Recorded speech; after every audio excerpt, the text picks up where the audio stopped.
So ano lang, magta-thank you lang ako sa Panginoon kasi yun nga yung sa PL Mon is actually parang God-given privilege siya na hindi so far hindi pa talaga ako nakakatapa kasi ng PL Mon tas hindi ko parang hindi ako nakakapag-comply dun sa requirements. Pero ang pwede nating sisihin si Joshua kasi siya pala yung presidente ng Mock Friends Club. Ayan. Tapos nagkagulutan na lang na merong event ng Holy Bible Day o Bible Day sa kanila, di ba? And ayun nga, nung nakaraan Friday pala habang nasa IES tayo, pinadalan pala ay inawardan parang may certificate yung Sandalite sa yung Back Friends of GIAS. Kaya praise God doon. Also miraculously yung sa MNHS naman, hindi aware yung mga tao na may tension na nagaganap while nangyayari yung sa MNHS na Holy Bible Day kasi di ba dumating doon si Dr. Rocha. Nakakalito na. Ayun, so nung nandun siya, ang ine-expect daw niya, talk lang daw, parang preaching lang siguro. So parang pinapa-avoid nila yung mga yung malalakas na music.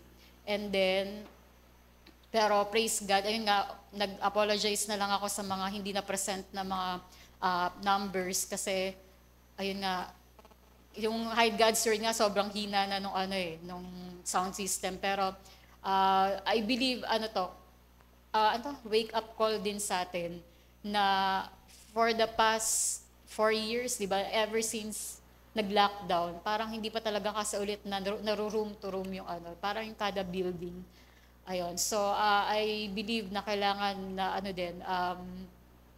gumawa tayo ng uh, plan of evangelism talaga para every time na may na-evangelize and then napagpe-pray yung mga tao, nagkakaroon ng deliverance yung campus.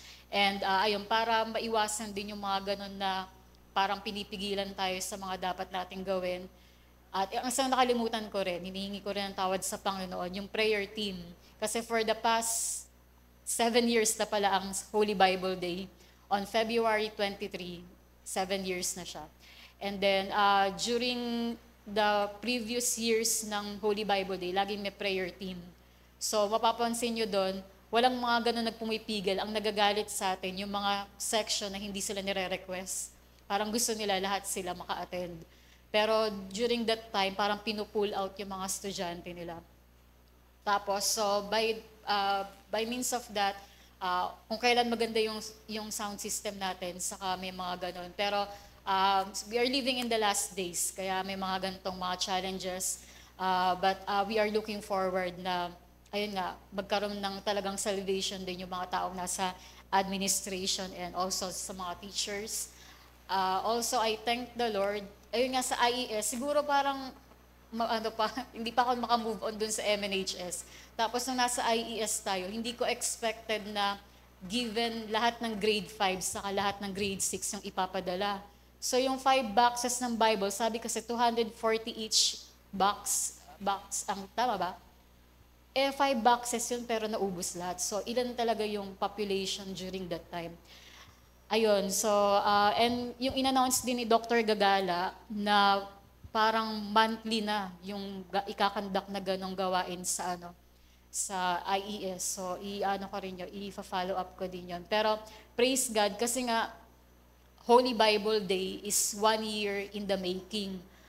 Nung nag-start ako January last year ang tawag dito, ng care group sa mga elementary, ang pinapa-prayer request ko talaga sa kanila magkaroon ng Holy Bible Day sa IES. And so even nung nabalik yung prayer marathon, yun pa rin yung paulit-ulit kong pinapa-prayer request sa mga tao. So praise God, nagkaroon ng fulfillment na when God has to have a great move sa ating mga buhay, meron muna talaga dapat na prayer movement na nagaganap. Kaya I thank the Lord sa participation din ng bawat isa sa mga prayer. Ayan nga, sabi nga ni Robert Clancy, di ba? Si Pastor Robert, sabi niya, yung ministry na pinapagawa talaga sa atin ng Panginoon is hindi siya expensive. Hindi natin kinakailangan talaga na yung maging, ang tawag nun, luxurious yung paggastos, kundi while we are praying, God is providing. So, ayun yung talagang ilagak natin. Saka yung, dahil nga massive evangelism ang Holy Bible Day, talagang hindi ako nagre-rely sa kung ano yung past experiences. Hindi ako nagre-rely sa know-how sa ministry. Hindi ako nagre-rely na alam na natin gawin to, kundi laging dumedepende tayo sa Panginoon. Kasi sabi nga sa John 12:32, and if I am lifted up from the earth, will draw all people to myself. So, dapat kahapon may Bible distribution sa Loa Gym. Kaso kasi gumagawa rin ako ng message, saka, ayun nga, sabi ni JJ, parang ongoing na rin yung third quarter ng mga taga-MNHS. Kaya parang kailangan kasi ng maraming mga boys para magbuhat ng mga Bible. Pero ire-resume siguro by next week. Ayan. So pag-pray din natin yung kasi nagpasa na rin ng request sa LOA. And then may sinabi sa akin si Mon regarding sa Munsay. Ang sinabi daw talaga sa akin ni Dr. Marmet, Sir Marmet, sabi niya, asan yung kapatid mo, asan si Rebecca, gawin natin dito yung ginagawa natin dun sa MNHS. Ganun. So, siya yung mismong nagre-request na magkaroon ng Holy Bible Day doon. So, yung panalangin natin, yung mga, yung kalooban ng Panginoon. And, so bear with one another. Bear with me. Kahapon yung ginagawa ko din yung message. So, actually, nung Monday pa lang, parang nagme-meditation na ako sa chapter na to. Paulit-ulit kong binabasa yung Isaiah 28. Sabi ko, Lord, ang dami ko nang binasang commentaries, hindi ako makapag-construct ng message. Ano talaga, Lord, yung mensahe mo para sa prayer meeting. And then, upon reading this verse, sabay-sabay natin basahin, Isaiah 28 verse 5, in that day shall the Lord of hosts be for a crown of glory and for a diadem of beauty unto the residue of His people. So, pag inanalyze natin yan, ang Isaiah 28, dali lang. May binanggit din kasi sa chapter na to tungkol sa chief cornerstone, na yung parang, the stone where the builders rejected. Diba? Pero in this same chapter, binabanggit nga din dyan yung parang precept upon precept, line upon line, regarding sa kung ano yung parang treatment ng mga tao when it comes to the Word of God. But then, sa mga yung bago yung verse na yan, may tinatawag na crown of pride na destroy ng Panginoon. And then, ayan na, pumasok yung, in that day shall the Lord of hosts be for a crown of glory.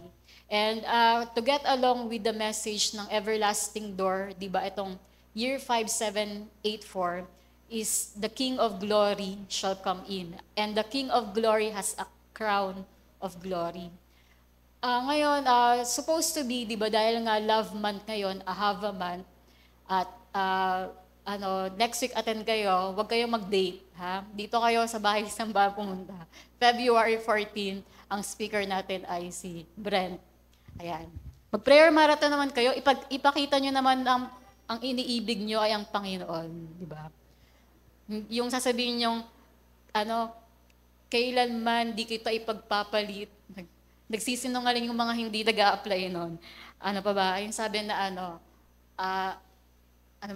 there is none like you.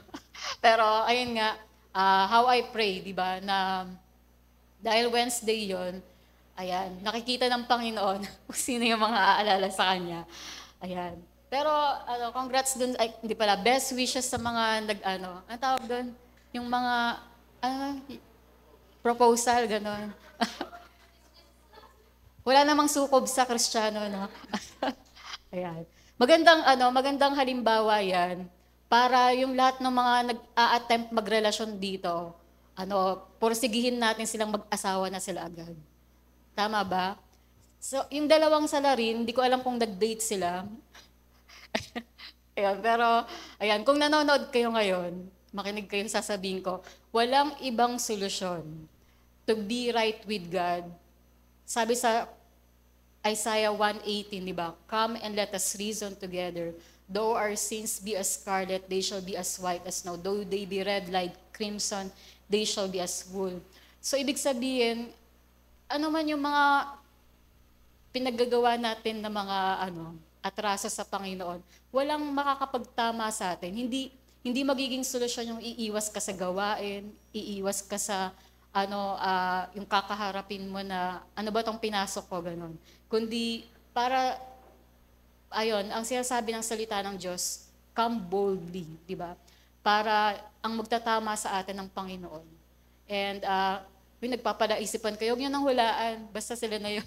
Yeah, pero ang tawag dito, ayun nga, I do believe, di ba, na kasi kung hindi lalapit sa Panginoon, may consequence din yung pag-iwas sa paglapit sa Panginoon. Mas magiging miserable lang yung buhay nila kung hindi sila lalapit sa Panginoon. Anyway, ano nga ba sinasabi ko? I have a month. Yan, so love month ngayon.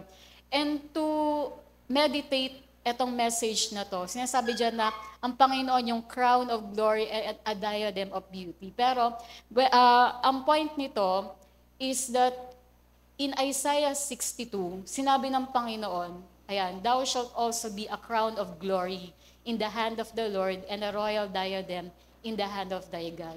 So pag inanalyze natin, na mauuna muna na ang Panginoon yung ituturing natin na crown of glory for us to experience na magiging crown of glory rin tayo sa kamay ng Panginoon and a royal diadem in the hand of thy God. Meron ba ditong mga nakaranas na parang feeling nyo may mga tao sa buhay nyo na binabaliwala kayo, na hurt kayo kasi may mga taong parang binabypass kayo or basta yung usapang taken for granted o may mga taong nagre-reject sa inyo, di ba? Anyway, in terms of rejection, naintindihan ko kasi yung verse na sinabi ni si Samuel, di ba? Yung sabi ng Panginoon sa kanya, they are not rejecting you, they are rejecting me. So, to get along with that, kapag sumusunod ka talaga sa salita ng Diyos, hindi maiiwasan, di ba? Na makakaranas talaga tayo ng mga rejection from people who do not really understand the Word of God. On the other hand, yung sinasabi kong binabaliwala, kapag nakaramdam kayo na may mga taong binabaliwala kayo, ang una nyong isipin, hindi yung hurt na ginagawa ng mga tao sa inyo. Baka naiisip nyo lang yung hurt na yon, di ba? O alimbawa, nag-a-assume tayo, paano ba ito? Wait lang. Hindi ko mapaliwanag. Kasi di ba, madalas, akala natin, binabaliwala tayo ng mga tao, pero ang unang nang baliwala tayo. Sino yung binaliwala natin? Ang Panginoon. So every time na may gano'n, para isipin mo na, ano ba yung ginawa kong parang pangbabaliwala sa Panginoon na ang nangyayari, may mga taong gumagawa din sa akin ng bagay na to. So ayun, wag nating sisihin kagad yung mga tao, muna tayo, mag-reflect tayo, ba't nga ba nangyari yung ganong bagay? Because a lot of times, may ganun talaga. On the other hand, kapag ikaw naman yung Kristiyanong babad sa presensya ng Panginoon, may mambaliwala sa iyo o wala, unbothered ka. Di ba? Hindi siya big deal sa iyo na, oy, kahit isang batalyon pa kayong mang-isnab sa akin, kung okay naman kami ng Panginoon, di ba? Unbothered ka, hindi ka affected ng mga ginagawa ng mga tao. So, ang tinatry natin, di ba, na i-comprehend dito na even though ang salita ng Diyos is unfathomable, sabi nga sa theology, God is knowable but incomprehensible, di ba? Pero, ayun nga, sa kaya na i-impart sa atin na ni Holy Spirit para maunawaan natin is that may ganun talaga na minsan, di ba pag sabi dun sa Lord, I want to know you more. Sabi dun, to feel your heart and to know your mind. Kapag may nambaliwala sa inyo, na-feel nyo na ba yun, na-feel ng Panginoon? Kapag binabaliwala siya ng mga tao, di ba? So, ganun, magkakaroon tayo ng understanding na may ganong situation. Pero ito, pinapahatid ng mensahe na to na i-treat natin ng Panginoon, di ba? As the crown of glory. As a crown of glory and a diadem of beauty sa buhay natin. And actually, balik lang muna tayo sa Isaiah 28. Yung sinabi dyan, unto the remnant, ayan, unto the remnant of His people. Ibig sabihin, meron talagang nilaan, ah, ang tawag dito, sila yung ano, ah, natira, di ba? Out of dun sa lahat ng mga, minsan nagbibigay ang Panginoon ng mga judgment among His people, pero meron siyang ipe-preserve na remnant. At if you want to be, di ba, dun sa residue of His people, ito yung sikreto, that we must see the Lord as a crown of glory and a diadem of beauty. So, meron akong tanong dito about the scriptural Godward and heavenward. So, ibig sabihin ito, towards God. Pag heavenward, towards God, and then heavenward, ayun din, heavenly them. Do we remember when the Lord said that He will not give His glory to another? Saan mahanap yun? Diba? Na yung glory ko, hindi ko ibibigay to another. So, ito na nga yung verse para makatulong sa bawat isa. Basahin po natin. For my own sake, even for my own sake, will I do it. For how should my name be polluted? And I will not give my glory unto another. So sabi ng Panginoon dyan, yung kaluwalhatian ko, hindi ko yan ibibigay, di ba, to another. Kaya nga, lagi ang ending ng kanta natin, to God be the glory for the things He has done. Pag may sabi sa inyo, ang galing mo naman tumugtog, to God be the glory, di ba? Ang ganda mo naman, to God be the glory. Wala daw kinalaman yun, pero yung glory ng Panginoon, may epekto yun, di ba? Sa kung anong magiging manifestation natin. So, in this case, sinabi ng Panginoon, hindi ko ibibigay yung kaliwalhatian ko, di ba? To another. Pero, tingnan nyo tong next verse na to. Ayan, basahin po natin. And the glory which thou gavest me, I have given them, that they may be one, even as we are one. So ano ba yung doon? May contradiction ba doon? Na bakit doon sa Isaiah, sabi ng Panginoon, yung kaluwalhatian niya, He will not give to another. Pero dito, sinabi niya na for us to be as one with Him. Di ba? Ang pinag-pray ni Jesus, if I'm not mistaken, patapos na tong verse na to, di ba? Hanggang 26 verses lang yung John 17. Ibig sabihin, pasok na tayo dyan kasi napag-pray na tayo ng Panginoon yung mga future believers. Diba? Ang prayer ng Jesus dyan, tungkol sa Kanya, sa disciples, tapos tayo. Diba? So, nung pinaliwanag to ni Brian Simmons, yung sumulat ng The Passion Translation, and way back, lockdown, nung pinapakinggan ko yung mga preaching niya, nabanggit niya doon na kaya sinabi ng Panginoon, the glory which thou gavest me, kausap niya si God the Father, I have given them, that they may be one even as we are one. Hindi to para mag-take credit tayo na merong ini-impart na glory sa atin, kundi ang sinasabi dyan, tinuring tayo ng Panginoon na hindi iba. Again, tinuring tayo ng Panginoon na hindi ka others, di ba? Kundi ayun na, to be as one. Kung gaano ka-united si God the Father, God the Son, God the Holy Spirit. And for that reason, meron akong mga naranasan last year na mga emotional struggles na sa part ko, gusto ko talagang i-reach out yung mga tao, pero nakakaramdam din ako na mako-compromise ko yung situation kapag laging ang dating, naghihintay yung mga tao na i-reach out sila.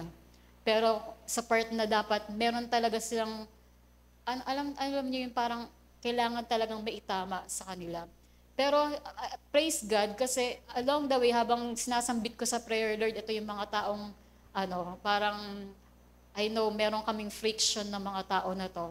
Pero hindi naman nag-end yung year na yon na hindi finifix ng Panginoon yung bagay na yun. When a man ways please the Lord, when a man's way please the Lord, even make his enemies to be at peace with him. So, ayun, sinasettle ng Panginoon yung mga bagay na yun. Pero, habang nagko-comprehend din ako ng mga, especially pertaining sa mga church people, I do believe na itong mensahe na to, kung mapipick up to ng mga tao, and that you would discover the value God has placed in your life, there will be no room of insecurities sa buhay natin. Hindi tayo magkakaroon ng parang dependence sa mga tao para masabi nating mahalaga tayo. The reason why I am telling this, parang last year gusto ko na ipag-pray, Lord, bigyan mo nga akong deliverance anointing na lahat ng mga dapat lumaya sa sarili nila, parang lumaya sila ganun. Because napapansin ko talaga, parang may ganong part na meron tayong mga dapat, di ba ang dami nating nire-reach out sa labas, pero inside, ang daming hurting people dito. And ayun yung parang pinagpe-pray ko na, Lord, paano sila matulungan? Paano rin kapag, Lord, ginawa mo yung part na gusto mong tulungan sila, pero ayun nga, yung kumbaga nare-reject ka, parang ganon. So, may ganon akong part, pero pinagpe-pray ko pa rin. And along the way, etong lately lang, napanood ko yung preaching ni Derek Prince. Ang title ng preaching niya, hindi ko alam kung yan yung mismong title, parang do you know your value? Parang sa Panginoon, parang ganon siya. May Tagalog. Do you know your... Basta parang ganon. Ang ganda nung preaching na yun. Kasi pinaliwanag yung parable na yung may... Hindi ko maalala kung anong parable yun. Yung parang merong lupain na field, tapos may treasure doon. Diba? Sabi doon sa paliwanag ni Derek Prince, yung field na yon, hindi yun, yung field na yon, yung mundo yon, di ba? Pero yung treasure doon, tayo, di ba? Na yung bumili nun, ginawa niya lahat kasi nakita niya may treasure doon. Di ba? Parang same thing sa For God So Loved the World, pinurchase tayo ng Panginoon kasi nakita niya yung value natin, di ba? Na ire-redeem tayo ng Panginoon no matter what the price. Di ba? Kaya parang pag-iisipin nyo, nakikita ba natin yung bawat isa na ganun tayo ka-precious sa Panginoon? And you will not question anymore na hindi magmamatter na pag pinansin ako ng mga tao na to, di ba, mahalaga ako. Hindi yun ang basihan.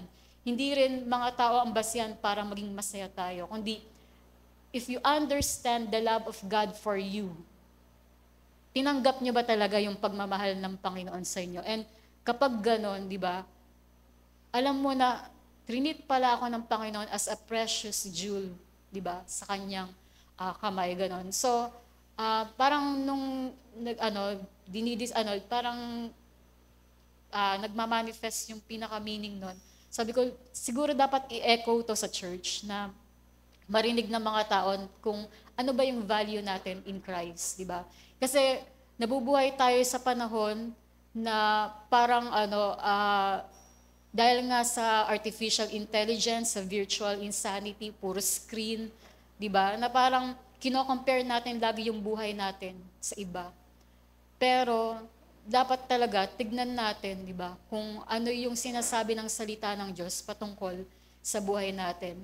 Also, the problem with many Christians is hindi nila dinidiscover kung sino sila kay Kristo. At di ba sabi nga sa kanta ni Kelly Willard, sabi niya, the more I get to know the Lord, the more I get to know myself. Parang gano'n. So, ibig sabihin, habang inaaral natin ang inaaral ang salita ng Diyos, nakikilala natin kung sino tayo at kung saan tayo patungo, ano yung pangarap ng Diyos sa atin, at kung saan talaga tayo, ano yung God-given destiny sa bawat isa sa atin. So, parang kapag meron talagang mga tao sa buong mundo na dapat mga masayang tao, dapat yung mga Kristiyano. Because we have the joy of the Lord, di ba? Sabi nga, joy is the echo of God's life in you. Ayan, so kung naiintindihan natin to, hindi na tayo maghihintay ng mga companions para ma-feel natin na mahalaga tayo. Basta yung ganong part na alam ko may mga situation dito sa church na yung parang feeling nyo, striving kayo in coming to the presence of God. Pero hindi talaga dapat ganon. Na although alam natin na maraming tribulations sa mundo na to, pero i-experience naman natin yung thriving in coming into the presence of God, na hindi tayo pinapahirapan ng Panginoon na lumapit sa Kanya.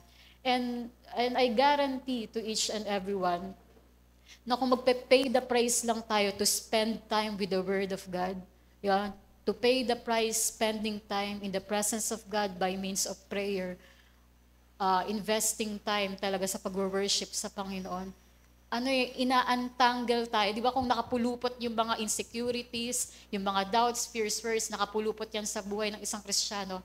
As we seek the presence of God, tinatanggal ng Panginoon yung mga gapos na yun. Di ba? Seek for personal deliverance na hindi mo kinakailangan ng ipag-pray ka pa ng iba para lumaya ka. Di ba? Sabi nga yung mag-repent, i-renounce, talikuran yung mga kasalanan, and then mag-rebuke, di ba? So repent, renounce, rebuke. Napapalayasin mo yung mga masamang spirito na nagpapabigat ng kalooban mo, ganon.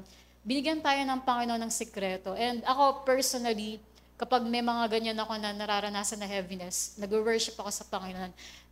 Yung praise, diba? Suotin natin yung garment of praise for the spirit of heaviness. Ayun, sabi, diba? Beauty for ashes, the oil of joy for mourning, the garment of praise for the spirit of heaviness. And yun yung parang nangangarap ako sa bawat isa na yun yung cure, diba? Na i-expect natin na hindi talaga yung mga magiging treatment ng mga tao sa atin, hindi perfect, di ba? Only God can treat us perfectly. Kaya sa Kanya tayo dapat mas mag-spend ng time. Kasi dun tayo, di ba? Ayun nga yung favorite kong kanta, di ba? Yung He is all my righteousness. I stand complete in Him and worship Him. Na ayun yung magpapakompleto sa atin, di ba? So, habang sabi ko, Lord, hindi ko alam kung paano i-deliver tong mensahe na to. Hindi ako yung alam niyo yung pa-touch effect na tao na Kristiyano kapag nagde-deliver ng Word of God. Pero yung eksakto, di ba? Ano ba talaga yung pinapadala ng mensahe ng Panginoon para sa church na to? Ayun talaga yung ma-relieve tayo sa mga maling iniisip natin tungkol sa sarili natin, kundi tanggapin kasi natin yung perfect love ng Panginoon sa bawat isa. And when you understand your value, kung paano yung mapalad tayo, di ba? Na yung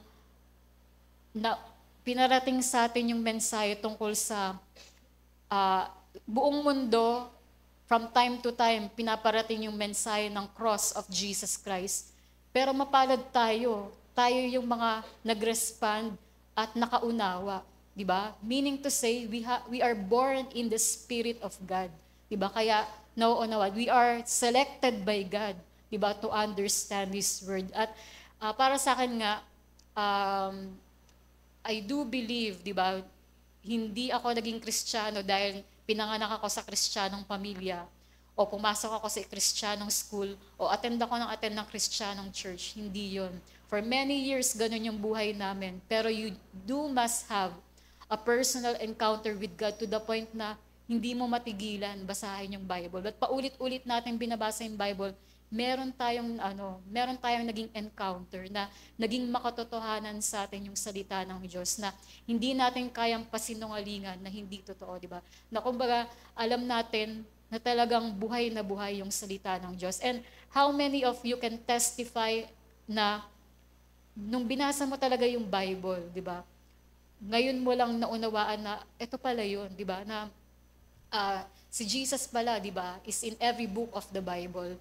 And ako, parang may pride ako before na bakit kailangan pang magbasa ng Bible kung buong buhay naman namin tinuturuan kami ng Bible stories? Ba't kailangan pang parang may ganun ako. Pero ibang-iba pala talaga when you come to the point na sinisik mo talaga yung Word of God and you are searching for Jesus. Na merong divine hunger na parang, alam niyo yung parang may part sa akin minsan hindi ako matapos sa pag-aaral ng Word of God.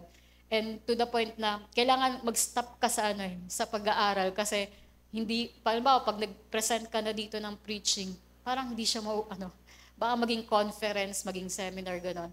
So, ito lang yung nakikita ko na kailangan maunawaan ng church. Mahalaga tayo sa Panginoon. We are accepted in the beloved, di ba? Approved unto God, that we are anointed by the sovereign God. And ayun, ang niyanais ng Panginoon, di ba? To the very end that we may be accounted worthy. The more that we stay in the presence of God, ayun nga, hanggang maantanggal lahat ng kamalian sa buhay natin. So, ito, and the glory which thou gavest me, I have given them, that they may be one, even as we are one. I do believe, bakit may kantang, I can see in you the glory of our King.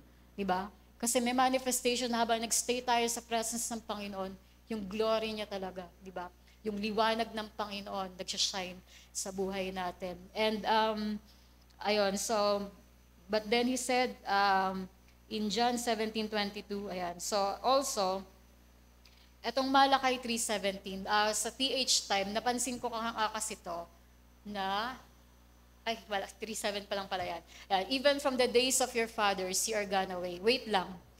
Dito sa part na to, may sinasabi kasi ang Panginoon tungkol sa kung paano tayo magre-return, di ba nasa tayo, Godward and heavenward na approach sa Panginoon.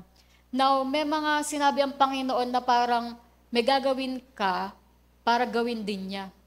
Mabawa dyan, return unto me and I will return unto you. Diba? Napansin niyo ba yun? Parang along the scriptures, merong ganyang mga pangungusap ang Panginoon na gagawin din niya para sa atin. Pero hinihintayin niya muna tayo na may gawin. So, sabay-sabay natin basahin ito. Even from the days of your fathers, ye are gone away from mine ordinances, and have not kept them. Return unto me, and I will return unto you, saith the Lord of hosts. But he said, wherein shall we return? Now, nowadays pala, pero praise God, kasi I'm sorry to say na tinitingnan ko yung financial statement ngayon ng church. Now, praise God, the majority of the church people is actually giver talaga. Even ang una kong chinek, yung mga music team, and praise God, mga nagbibigay nga talaga. I don't know the measurement for honesty sa tithes. Pero, paki-ano na lang muna, paki-flash na lang muna. Sige. Pwede ba yung parang alt-tab? Nagaganon ba yun dyan? Ayan. So, ito yung pinaka nag-touch sa buhay ko na paliwanag ng tithes. And kung hindi nyo to na-comprehend, bahala kayo sa buhay nyo. Basta, ito yung ibig sabihin ng tithes. Some people think ang tithes ay 10%. Pero ang tithes, ang meaning nito, pag inisa-isa mo yung kada spelling in Hebrew ng tithes, ayan yung lalabas. Mem, ayin, shin, resh. At sige, siguro kahit di ko to ipaliwanag, pero mapapansin nyo ano yung tinutumbok na mensahe to. Yung mem is waters or nations. And then ayin is to see. Ayan. Shin is consume, destroy. And then resh is first, highest person, mansan. Parang yung firstborn din yan. So, meron ba kayong natutumbok na mensahe niyang ng tithe na yan? Na ang sinasabi dyan, yung mga bansa, makikita nila yung ginawa sa only begotten son. Di ba? Paano? Pag binigay mo yung tithes mo. Di ba? So, ibig sabihin, ang tithes, ito, meant talaga siya. Di ba? For the gospel to be known all over the world. And God is waiting for His church to be faithful pagdating sa tithes. Ayan, para sa akin, the best na paliwanag to. Kasi huwag kayong maniniwala sa mga preachers na hindi naniniwala sa tithes. Tapos kung ano-ano naman yung nangyayari sa buhay nila. Because tithes is your protection. Ibigay mo yan sa Panginoon o hindi, hindi mo yan mapapakinabangan. I know, kaya nagpapasalamat nga ako sa Panginoon na giver yung mga music team. Kasi, paano ba yun? Before, problema ko yan sa mga nagiging music team. Merong ayaw niya mag-tithes. I don't know kung paano siya magbigay talaga. Pero, lagi siyang merong gas para sa motor niya. Parang iniisip ko, ba't niya withhold yung pwede niyang ibigay sa Panginoon? Basta yung mga ganong bagay na iniisip ko, meron talagang kayang ibigay yung mga tao, kaya lang hino-hold back nila. At the same time, sige, punta muna tayo sa Malakay 3:8. Ayan. So, sabay-sabay nating basahin to para maging clear. Will a man rob God, yet ye have robbed me? But ye say, wherein have you robbed thee? In tithes and offerings. So, ito yung nakita kong medyo diferensya sa financial statement ng church. Some are faithful sa tithes, pero yung offering missing. So, I should say, I believe, halimbawa kung working ako, Baka 15 katapusan kasi, kaya yung tithes ko twice a month lang. Pero yung offering kasi, I believe we should come to the Lord hindi empty-handed. Hindi siya empty-handed.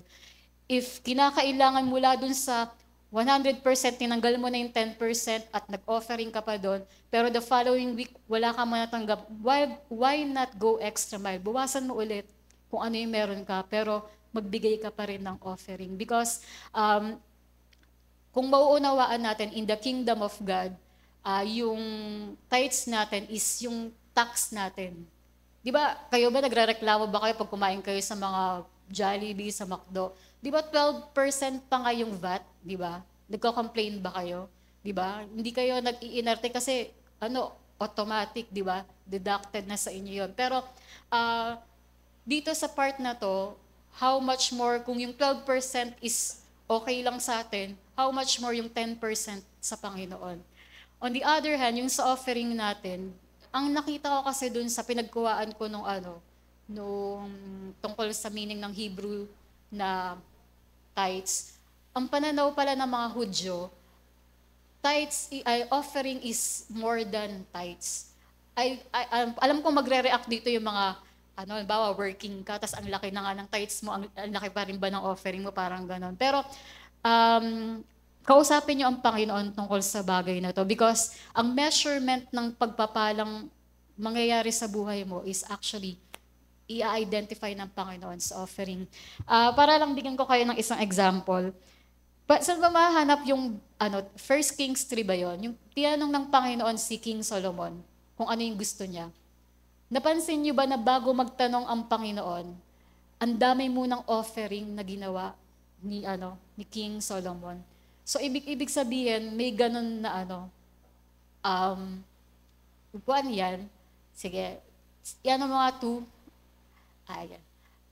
Ayan. Anong sabi dyan? Only the people sacrifice in April because, sige pa. Ayan. Ayun pala, nakita niya. And the king went to Gibeon to sacrifice, and for that was the great high place. 1,000 burnt offerings did Solomon offer upon that altar. Parang, kaya pala, among the kings, ganun na lang yung approach ng Diyos kay King Solomon. Kasi,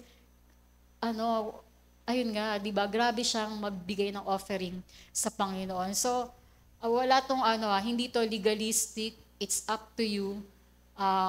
I do believe for certain may mga needs kayong minimit within your families, man yung mga responsibilities nyo. Pero if you truly want to experience kung ano yung unfathomable blessing na kayang gawin sa inyo ng Panginoon, huwag nyong i-miss out yung offering. It can be, di ba, na nagiging honest ka lang, di ba, along this week, last week ko pa natanggap yung sweldo ko, pero itong week na to wala talaga, di ba? So, mula dun sa natanggap mo na yon, mag-offering ka pa rin dun, di ba? And see how God, di ba, will favor yung ganong, wag nating tignan yung giving natin as sacrificial giving. Kasi ang sinabi ng Bible, God loves a cheerful giver.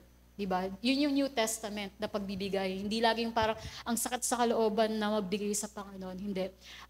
Kaya ko din dinaanan to because there is a prophetic message for the church na ang Spirit-filled church, sila yung makakatanggap ng great wealth transfer.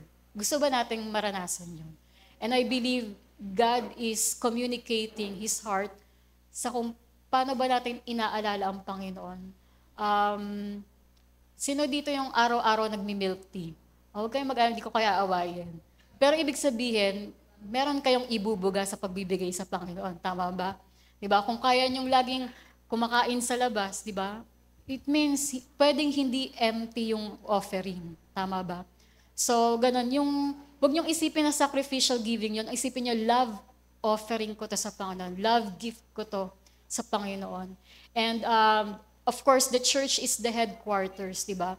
Ito yung sinusustain, kung alam nyo lang kung ano yung mga bills and expenses natin sa church, di ba? Na hindi ko pa nga lang nakikita, pero alam ko malaki yung binabayaran natin sa building, di ba? Pero if we have to be good steward, pangakuan tayo ng Panginoon ng bagong lugar, and even ano pa yung mga extravagant na gagawin ng Panginoon. But sa maliit na bagay, di ba? Pagkakatiwalaan sa maliit, di ba? Pagkakatiwalaan din sa malaki. And ayun, pinangahawakan ko yun, ng Spirit-filled church, sila yung makakatanggap ng Amazing Great Wealth Transfer. That's the reason why lagi kong hinihikayat yung mga tao, mag-pray tayo na mag-pray.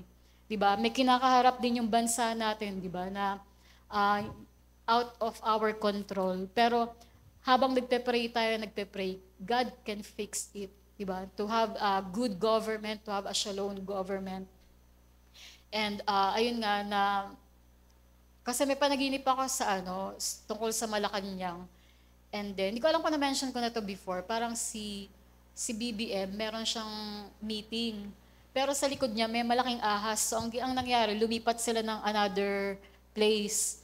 Pero dun sa another place na pupunta nila, dun sa roof naman nun, may parang anaconda yung ahas, ganun. Tapos, ayun, merong lalaki sa likod ni BBM. Tapos, mula sa roof, parang kinain niya yung tao na nasa likod ni BBM. Ayun, so parang gano'n, iniisip ko, ayun yung situation ngayon ng government natin na dapat, di ba, in order na magkaroon nga ng deliverance yung Malacanang o sa buhay ng administration natin, mag-pray tayo, di ba, that God shall paralyze the spirit of serpent, di ba, in the Philippine government, in Jesus' mighty name. At sinasabuyan natin yan ng dugo ni Jesus. Ayun, so, going back to what we are talking about, di ba, ayan nga, mismong Bible na yung nagsabi. Ayan, so, nauna na dyan, verse 9, I don't know with you, basta ako, ayoko ng curse, di ba? So, ibibigay ko yung tithes and offering ko para blessing ang matatanggap. Ayan, so sabi niya, ye are cursed with a curse, for ye have robbed me, even this whole nation. Payag ba ang mga tao dito na tatagurian kayong banal na magnanakaw? Di ba? Dahil hindi kayo nagiging honest, di ba? Sa pagbibigay nung para sa Panginoon. Ayan, so kung sa palagay nyo, ayang bagay na yan is, di ba nga, sige, isa pa, anong verse 10 yan? Bring ye all the tithes into the storehouse, that there may be meat in mine house. And prove me now herewith, saith the Lord of hosts, if I will not open you the windows of heaven, and pour you out a blessing, that there shall not be room enough to receive it. Di ba sa mga God's generals, what I've heard, di ba? Halimbawa kay D.L. Moody, dumating siya sa point ng prayer niya, Lord, tama na, naluludod na ako sa mga pagpapala mo. Si Colgate, di ba? 90% na yung binibigay niya sa Panginoon kasi hindi na niya ma-handle yung 10%, di ba? So, parang may ganong part na darating tayo sa point na kayang magkaroon ng explosion of blessings sa buhay natin. Pero dapat maging extravagant giver din tayo. Ano yung sabi ni Ma'am Maika? Yung kung gusto mo maging fruitful, maging seedful ka muna. Diba yun? So, para mas maraming magbubunga. And then, sabi dyan, yan? Ayan, eto na. So, kung gusto mo ba yung mga umaagaw ng mga pagpapala mo, i-destroy yan ng Panginoon. Sabi, and I will rebuke the devourer for your sakes, and he shall not destroy the fruits of your ground, neither shall your vine cast her fruit before the time in the field, saith the Lord of hosts. So, para yung mga sumasakmal na mga pagpapala natin, ayan, ide-destroy yan ng Panginoon, i-rebuke, sasawayin ng Panginoon. At ang sekreto nga is to give to the Lord. Na-mention ko kanina yung mga preachers na hindi naniniwala sa tithes, di ba? Pero, pag-iisipin nyo nga, hindi kasi siya, hindi siya masusumpungan sa malakay lang. Even bago pa nga yung 10 Commandments, may mga nagbibigay na talaga ng 10% sa Panginoon because they know they are the people of God. Ayun din ba ang tingin nyo sa sarili nyo? Are you the people of God? So, parang ganito lang yan, yung nagiging thoughtful ka sa Panginoon. Lagi mo siyang naalala. Sabi din sa Chronicles, I don't know where, somewhere there, sabi doon, Lord, yung binibigay namin sa iyo, mga binibigay namin sa iyo din galing, di ba? Pero ano yung essence nun? Maging thoughtful tayo na ito yung binigay sa atin ng Panginoon, pero hindi tayo gahaman para lahat yun tayo yung makinabang, kundi aalalahanin natin ng Panginoon sa binibigay niya. And ayan nga, sabi din sa verse 12, ito yung magandang pangako ng Panginoon, and all nations shall call you blessed, for you shall be a delightsome land, saith the Lord of hosts. So, lagi na bang merong kaakibat na pagpapala na binibigay ang Panginoon? Ito rin din yung maganda sa The Passion Translation. 2 Corinthians 9:6-15. Sabay-sabay po nating basahin ng buong puso. Ayan. Here's my point. A stingy sower will reap a meager harvest, but the one who sows from a generous spirit will reap an abundant harvest. Let giving flow from your heart, not from a sense of religious duty. Let it spring up freely from the joy of giving, all because God loves hilarious generosity. Yes, God is more than ready to overwhelm you with every form of grace so that you will have more than enough of everything. Every moment and in every way, He will make you overflow with abundance in every good thing you do, just as the scriptures say about the one who trusts in Him. Because He has sown extravagantly and given to the poor, His kindness and generous deeds will never be forgotten. This generous God who supplies abundant seed for the farmer, which becomes bread for our meals, is even more extravagant toward you. First, He supplies every need plus more. Then He multiplies the seed as you sow it, so that the harvest of your generosity will grow. You will be abundantly enriched in every way as you give generously on every occasion. For when we take your gifts to those in need, it causes many to give thanks to God. Ayun, so makikita natin doon, di ba, na you cannot outgive God. At kapag meron kang binigay sa Kanya, laging ang gusto ng Panginoon, hihigitan niya kung ano yung ginawa mo para sa Kanya. Also, in Zechariah 1:3, ito na naman, katulad ng return unto me, so ayan, isa sa mga first step na pag-return sa Panginoon, i-return sa Panginoon yung dapat para sa Kanya. And in Zechariah 1:3, sabi dyan, therefore say thou unto them, thus saith the Lord of hosts, turn ye unto me, saith the Lord of hosts, and I will turn unto you, saith the Lord of hosts. Nandyan yun. Pero yung Zechariah, yung turn kasi, repentance yun din, teshuva. So dapat magrepent tayo sa pagbalik loob sa Panginoon. Sa ito pala guys, kapag nagamit nyo yung 10% nyo, at wag nyo talaga kasing gagamitin, kasi pag ibabalik nyo yan sa Panginoon, may 20%, di ba? So dapat pag binigay mo, paano yun? Ano ang conversion nun? Bawa, 100. Tapos 10 pesos yung nagalaw mo sa tithes. Huwag naman gano'n, Gia's name. Pero, ano yung 20%? 20 na, gano'n. 20 pesos na, parang gano'n. So, ibig sabihin, di ba, para hindi mo maging kabigatan sa'yo, di ba? Maging faithful ka na dun sa nire-require ng Panginoon. Pag-iisipin nyo, hindi naman tayo dinamand ng Panginoon ng yung ang laki nung di ba, 100%, 10% lang sa Panginoon. Parang deserve ba talaga ng Panginoon na 10% lang? Pero ayun nga, yun lang yung hiniling ng Panginoon. Kahit pwede niyang hilingin yung mas marami. So, ibig sabihin, napakaliit na portion para mapunta sa Panginoon, di ba? So, ayun nga. Also, in remembrance of God, I noticed that in the life of Nehemiah, lagi niyang sinasabi na, remember me, O my God. Ayan. Sige, wala pa rin. Sige lang. Basahin ko na lang. In Nehemiah 13:14, sabi niya doon, remember me, O my God, concerning this, and wipe not out my good deeds that I have done for the house of my God, and for the offices thereof. Tapos sabi niya sa Nehemiah 13:22, and I commanded the Levites that they should cleanse themselves, and that they should come and keep the gates to sanctify the Sabbath day. Remember me, O my God, concerning this also, and spare me according to the greatness of thy mercy.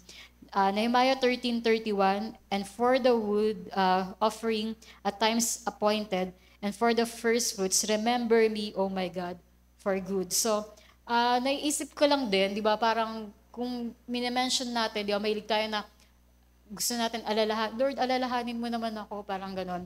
Pero dito rin, pinapakita sa Malakay, wait lang, Isaiah 43:26. Sabi ng Panginoon doon, put me in remembrance.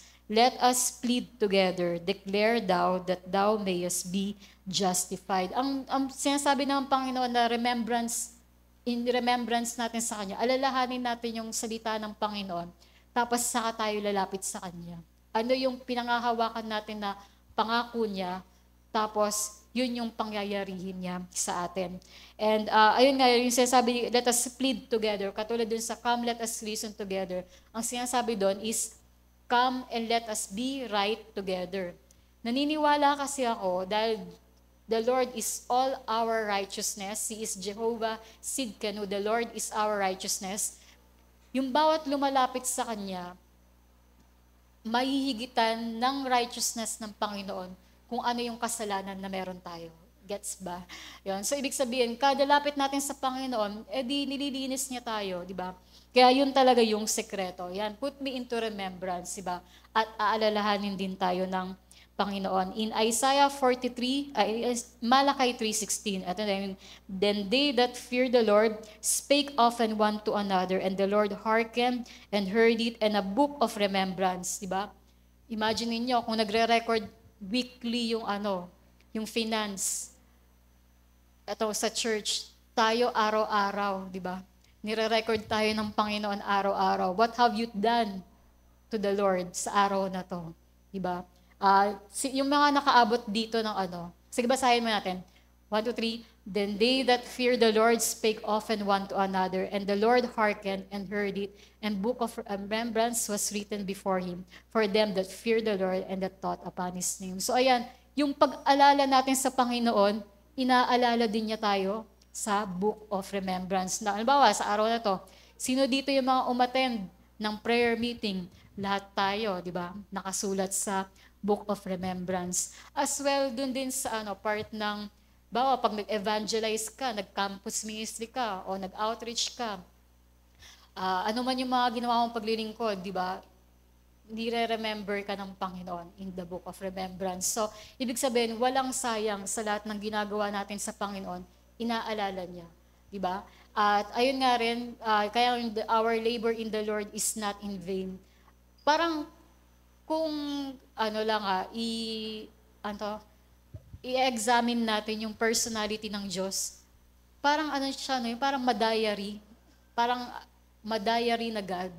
Di ba na, ganun siya ka-thoughtful sa bawat isa sa atin. Di ba na, laging nire-remarks niya yung ginagawa natin. So, for that reason, di ba, parang makikita natin dito yung puso ng Panginoon na meron laging umaalala sa bawat isa sa atin. And kaya nga sabi din sa 1 Corinthians 11:24, and when he had given thanks, he brake it and said, take it, this is my body which is broken for you. This do in remembrance of me. Kaya dapat pag nagko-communion tayo, seryoso tayo doon, di ba? Na ito yung yung pag-alala natin sa ginawa ni Jesus doon sa krus ng Kalbaryo. And as much as pinagpe-pray ng mga nagsiserve sa atin, pero tayo din mismo, dapat mag-pray din tayo personally towards dun sa mga tinatake natin na bread and wine. And then also, sabi sa yung sa 1 Corinthians 11:25, after the same manner also he took the cup when he had supped, saying, this cup is the New Testament in my blood. This do ye as ye drink it, in remembrance of me. Do this in remembrance of me. Na-encounter na siguro din na bawat isa to yung Isaiah 49:15. Sabay-sabay natin basahin. Can a woman forget her sucking child, that she should not have compassion on the son of her womb? Yet they may forget, yet I will not forget thee. Sabi ng Panginoon doon, sa verse 16, behold, I have graven thee upon the palms of my hands, thy walls are continually before me. Sabi ng Panginoon, paano kita makakalimutan? Diba? Isinulat kita, diba, sa aking palad. So, ibig sabihin, tuwing tumitingin ng Panginoon sa kanyang kamay, we are crowned of glory and a royal diadem sa kanyang palad, naaalala niya tayo, diba? So, ibig sabihin, as God is also seeing yung nail-scarred hand, diba? Yung pinakong kamay ni Jesus sa krus ng Kalbaryo, nakikita din niya doon, diba? Tayo na mga anak niya. And then also, in Job 15:4, di ba, John pala to, John 15:4, abide in me and I in you, as the branch cannot bear fruit of itself except it abide in the vine. No more can ye except ye abide in me. So dito naman yung pag-stay nga sa presence ng Panginoon. Kung gusto natin tahanan tayo ng banal na spirito, dapat tayo din ay manahan sa presensya ng Panginoon. Kaya nga, di ba, bakit tinawag na ang church ay house of prayer? Bahay talaga, di ba? Tahanan talaga ng Diyos. So, what we should do, di ba? Even sa mga tahanan natin, di ba? Sa mga mismo mga tirahan natin, is to build the tabernacle of God. And most especially, tayo yung temple of the Holy Spirit. So, di ba may prayer nga na, Lord, dito sa lugar kung saan nagpe-pray ako, mag-mark of your presence ka. Tingnan nyo, actually dito sa pulpito, kung nag-struggle kayo mag-pray, dito kayo mag-pray. Mamaya lahat nandito. No? So, ang point ko lang, di ko alam, basta dahil nga supernaturally anointed na talaga yung itong lugar na to, sa dami ng kantang ginawa dito, sa dami ng mga prayer, pangangaral ng salita ng Diyos, hindi pa ba anointed, di ba? So even yan, may mga special location kayo dyan, na nasa Waze na, di ba? Ayan, so, ayan, yung mga pwesto nyo dyan, you find a place, tas yun yung lagi yung pwesto mo, mararamdaman mo may anointing na din sa lugar na yon. Kaya, ayan, nais ng Panginoon, di ba? Hindi lang bumisita. Di ba, pag pupunta kayo dito sa church, lang ba, 1 second lang ba, 2 seconds, 1 minute, 5 minutes, di ba? Minsan yung iba nga, gusto mo nang palayasin dahil ayaw umuwi. Di ba? Ginagawang boarding house yung mga bahay nila. Pero parang gano'n, di ba? Sa pagstay sa presence ng Panginoon, hindi mo nililimitahan yung part na, Lord, gusto ko talagang mag-dwell sa presence mo. At yan, pangyayarihin ng Panginoon na mag-abide siya sa atin, manahan siya sa atin kapag tayo din ay nag-a-abide sa Kanya. Also, in John 15, same lang pala to, John 15:7, if you abide in me and my words abide in you, you shall ask what ye will and it shall be done unto you. So, how can the word of God abide in us? Kailangan, alam mo rin talaga yung word of God. And praise God nga nowadays, di ba, bumabalik yung mga tao sa pagba-Bible chart. Tapos, di ba, sila Celine, meron silang Bible tracker. Di ba? Parang pag may ganun ka kasi, medyo nakaka-Bible addict siya. Parang gusto mo talagang yung buong book na yon within the day, ma-checkan mo lahat, parang gano'n. So, ma-shadean mo lahat, gano'n. So, I am praying, di ba, just as nagkaroon nga ng National Bible Month, tayo din, di ba, dapat ang outcome nun sa atin, nagiging mga Bible addict tayo. And also in James 4:8, sabi dyan, basahin natin, draw nigh to God and He will draw nigh to you. Cleanse your hands, ye sinners, and purify your hearts, ye double-minded. So, dito yung sabi dyan, draw close to God and He will draw close to you. So, laging dapat meron talagang step of faith sa atin, di ba? Na gusto natin ng intimacy with the Lord, di ba? Kung ang sinasabi nga is, we place you on the highest place. Naiintindihan ba natin yung highest place? Sa palagay nyo ba, yung momentarily na prayer, makakarating sa highest place? Diba? So kung He is the Lord Most High at napakataas niya, then you must take time, diba? Para mapalapit talaga sa presensya niya. Ayun yung talagang you must pay the price. Diba? Na sa paglapit sa Panginoon, mag-uukol ka talaga ng maraming oras sa pagkilala sa Kanya. And I do believe, di ba, parang meron kayong mga companionship, di ba? May mga significant other yung mga tao. Sa palagay niyo ba, pag magkasama kayo, enough ba yung isang oras, di ba? Enough ba? Minsan gusto niyo buong araw. Kaya nga, yung may iba dyan, papakasalan nila, di ba? Para hindi na, maaawat yung wala nang departure, di ba? Yung mga gano'n. So, ano sinasabi ko? Ayun pala. Ayun nga, ibig sabihin, di ba, yung taong kapag hangad na hangad mo yung isang tao, ayaw mong mawala sa presensya nun, di ba? Adi ka ng level, di ba? Pero dapat nga, obsession natin, magnificent obsession natin, pinagpawisan ako para sa Panginoon. Ayun lang naman, cleanse your hands.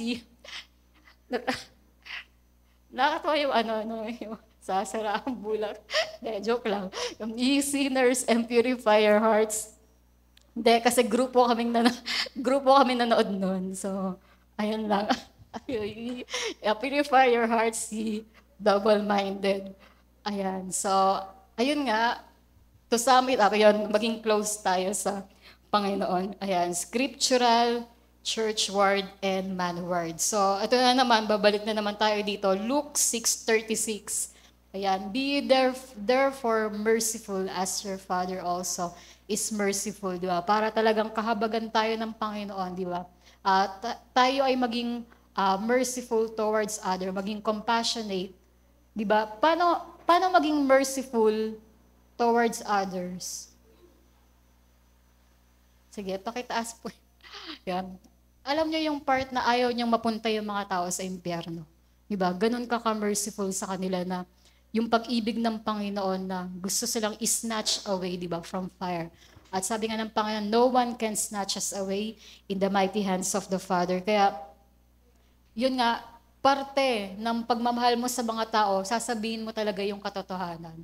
At part din talaga na nire-rebuke mo yung mga tao para hindi sila mapahamak. So, also, sabi sa verse 37, judge not, and you shall not be judged, condemn not, and you shall not be condemned. Forgive, and you shall be forgiven. Ayan, di ba? Ang pinag-uusapan na dito, kanina, heavenward, Godward. Ito naman, churchward and manward. So, ayan, towards one another.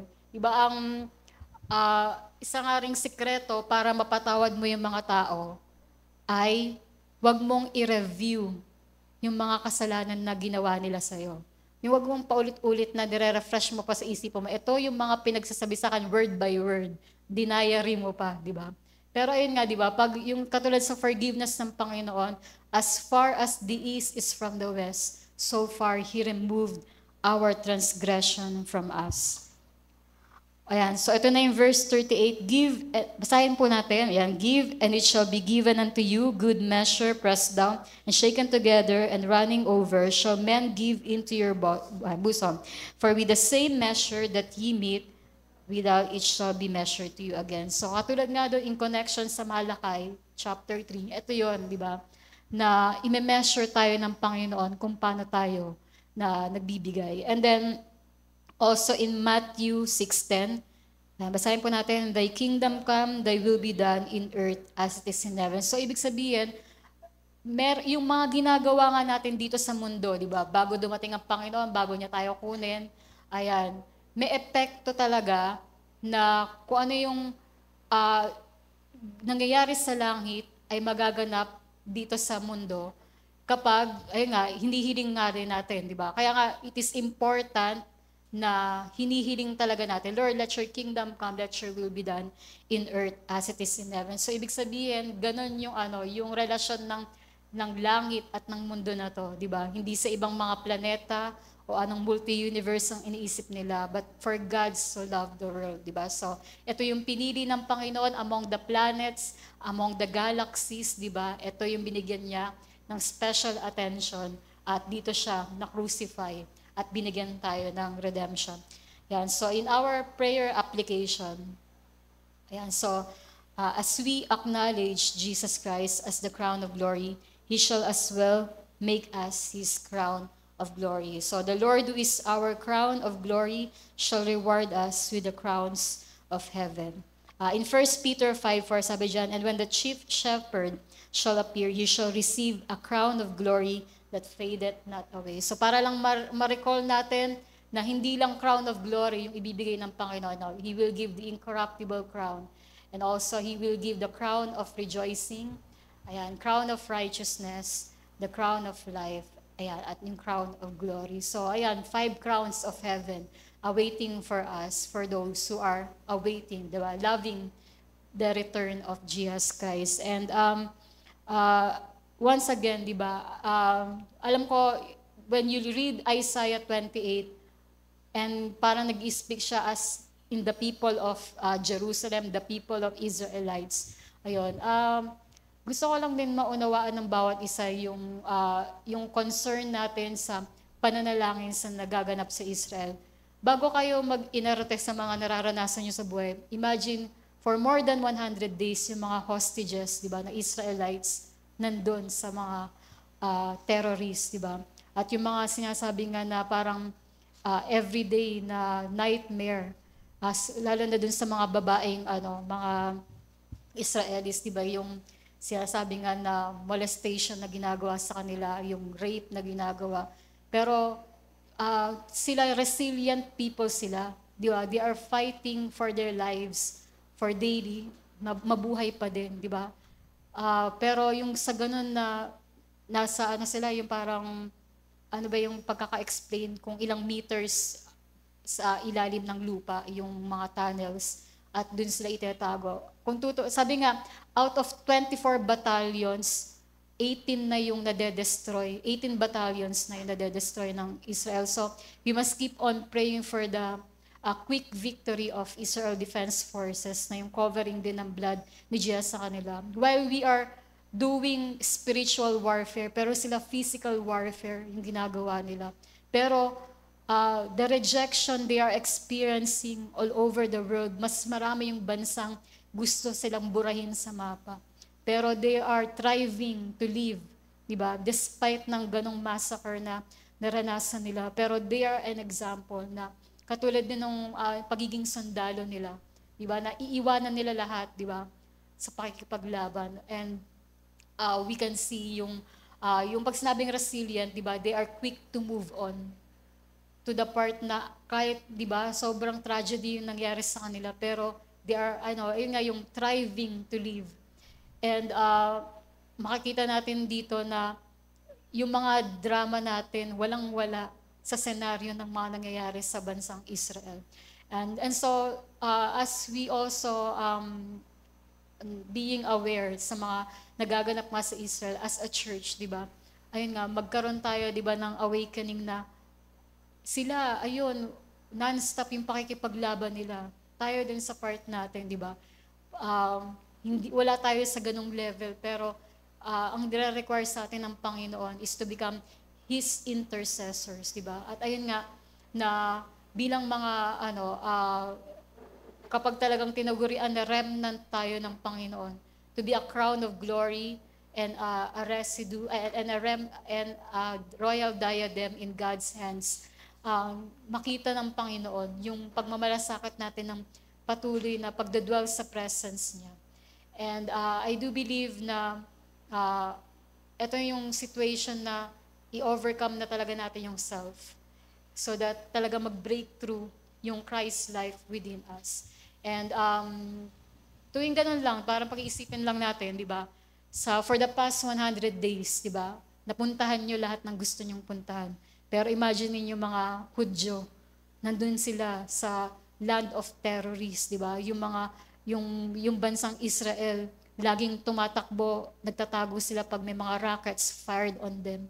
Di ba? Parang pag-iisipin natin, anong ginagawa natin sa spiritual na pamumuhay natin? And yet, ang dami pang mga drama, di ba, na naiisip ng mga Kristiyano. Pero if we will truly understand what it's really like to become a warrior of Christ Jesus, ang hinihiling sa atin ng Panginoon, that we must pray without ceasing to give God no rest, and to pray in the Holy Ghost, the building of the most holy faith. So, bago